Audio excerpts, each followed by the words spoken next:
전체 의료 사고 가운데 오늘 주제인 이 마취와 관련된 사고는 비중이 어느 정도나 된다고 보세요?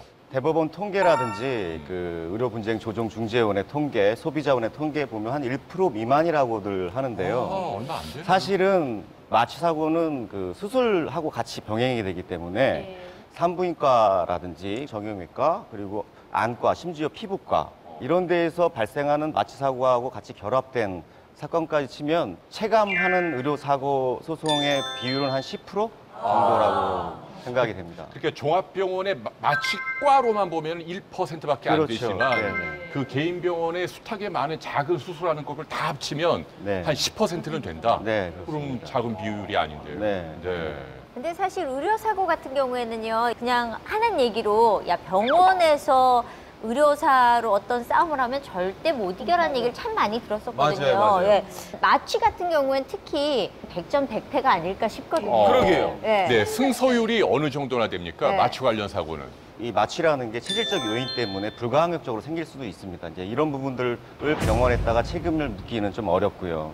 하지만 가령 간 질환이 있거나 심장 질환이 있는데 그걸 좀 사전에 검사를 안 하고 마취를 했다든지 아니면 수술 과정에 마취가 이제 진행되고 있는 동안에 뭐 호흡이라든지 맥박이라든지 이런 것들을 체크를 안 했다든지 또 이게 수술이 끝나고 나서도 마취 약이 잔량이 남아 있기 때문에 회복하는 기간에도 그 마취과 의사들이 좀 봐줘야 되거든요. 근데 그 이후 처치, 이후 관심을 안 가져가지고 발생한 경우라든지 또 이 마취 사고는 대부분 저산소성 뇌손상 같은 그 산소에 문제가 생기기 때문에 응급 처치를 해야 되고 인투베이션을 해야 되는데 그게 잘 안 됐다든지. 인투베이션 그러면 그러니까 기관 내 삽관이죠. 예, 삽관이죠. 삽관입니다. 예. 전문 네. 용어도 많이 아, 하시네요. 저도 네. 의학 용어를 네. 안 그 해요. 의학용어인데 참 네, 아시네요. 오래 하다 보니까. 네. 네. 조금이라도 의료진의 책임을 갖다가 물을 수 있는 거는 과거보다 많이 늘어났다.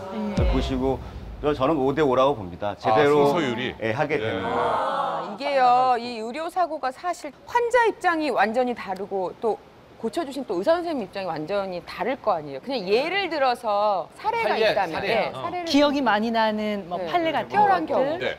여러분들 뭐 요새 지방흡입 관심 많지 않습니까? 완전요. 하다 보면 이제 마취를 하게 됩니다. 근데 의원이었죠. 그러다 보니까 이제 마취과 전문의가 안 계셨어요. 프리랜서라고 해가지고 이제 초빙을 해서 같이 보고 있었는데 수술도 잘 됐어요. 끝났는데 이제 그 프리랜서다 보니까 또 다른 일 때문에 일찍 떴습니다. 다른 병원으로 갔다는 예, 얘기예요. 그 마취과 사이에 의사가. 회복 중에 환자가 문제가 생겼어요. 호흡이 문제 생겼는데 그 성형 수술했던 의사는 마취과 의사가 있었을 거라고 생각을 했고 관심을 안 가졌고 아이고. 정작 마취과 의사는 떠났고 아유. 그러다 보니까 환자가 방치가 돼가지고 결국에는 이 뇌로 산소가 잘 못 가서 한 27% 정도의 장애가 생겼습니다. 어떻게 됐어요? 환자가 이겼어요? 예, 당연히 이겼죠. 환자가 예, 이기죠. 한 네. 2억 정도 배상을 받았습니다. 아, 돈이 문제가 아니잖아요. 아니, 돈 있으면 뭐 하냐고. 아니, 우리나라에 이렇게 마취과 전문의가 이렇게 부족한가요? 이렇게 막 프리랜서로 왔다 갔다 시간에 타임에 쫓겨서 할 정도로 외국도 없나요? 그렇잖아. 네. 외국도 그게 이제 뭐 여러 가지 제도적으로 또 비용과 관련된 부분도 있죠. 실제로 한국보건의료연구원에서 조사를 했습니다.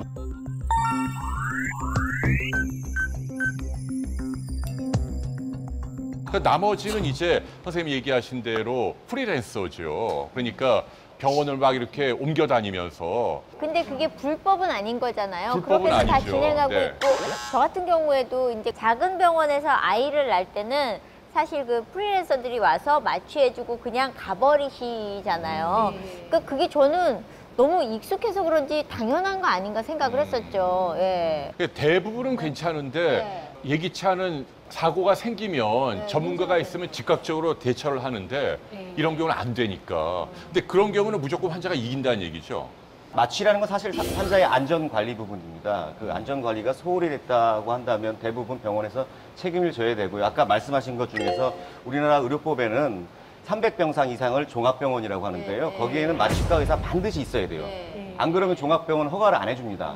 근데 그 300병상 이하 이하가 병원에는 필수적이지는 않아요. 그러다 보니까 아까 제가 말씀드렸던 사례에서처럼 그 마취과 전문의가 상주 안 할 수도 있습니다. 사실 수술장에 누워있는 환자 입장에서는요. 네. 이 사람이 마취과 의사인지 아니면 뭐 다른 의사인지 맞아. 전혀 확인할 바가 없고 여기 써 있는 것도 수술장에 아니고. 누워 있어서 혹시 그 마취과 의사에 물어볼 수도 없고 네. 되게 애매모호하거든요. 기분 나쁘실까 봐. 네, 기분 나쁠 수도 있고. 우리나라 법에 따르면 의사 면허증만 있으면 마취를 할 수 있다는 얘기입니다. 그러니까 뭐 저도 할 수 있고 법적으로는 집사람도 마취를 할 수 있고 해도 처벌되지 않아요. 그런데 마취 전문의가 아니기 때문에 저희는 얼마나 서투르겠습니까? 서투른 정도가 아니라 마취 못 하시잖아요. 아니, 못합니다. 예, 사실은 의사라고 해도 정말 그렇죠. 마취라고 하는 술에 분야는 만취는 되는데 마취는 못하는 거죠.